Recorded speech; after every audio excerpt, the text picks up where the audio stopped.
And just as I suspected, this was so easy to tell. Even I just looked at the car and I knew what was going to be wrong.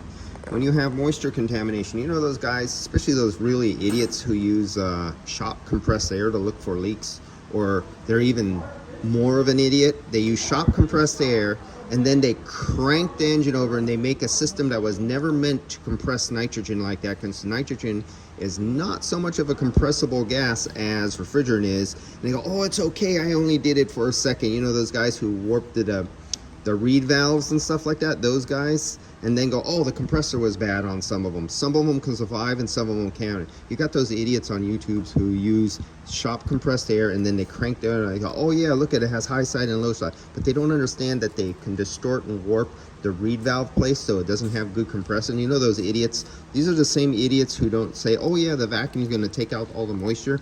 Those are those kind of idiots. And so this is what it does.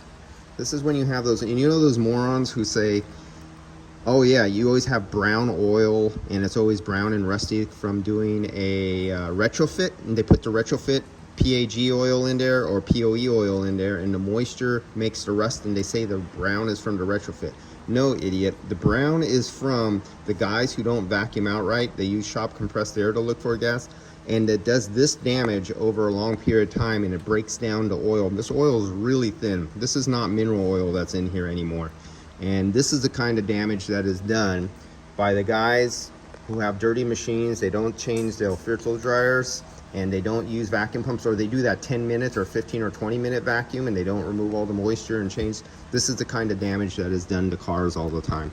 And look at all the sludge way down in there. So we definitely need to change the expansion valve. Yeah, and this is what I thought I was going to find. Okay, cool. And so that turned out really good that we got that off in the bud before we went farther. Yes, sir. And a picture is worth 1,000 words. And we have to get rid of the old shop owners who don't think that using shop compressed air does damage, or they don't think that you have to do a long deep vacuum to get down the moisture content because they're using analog gauges and they don't have a micron meter to read the moisture removal content. They can't even comprehend it. We have to get the information out there to educate the guys who don't know. That's okay. But the guys who are stubborn and been doing it for 20, 30 years, they go, oh, I've been doing it like this for 20 or 30 years. This is what the 20 and 30 year experience guys do to cars. All right, guys, I'll catch you later. See ya.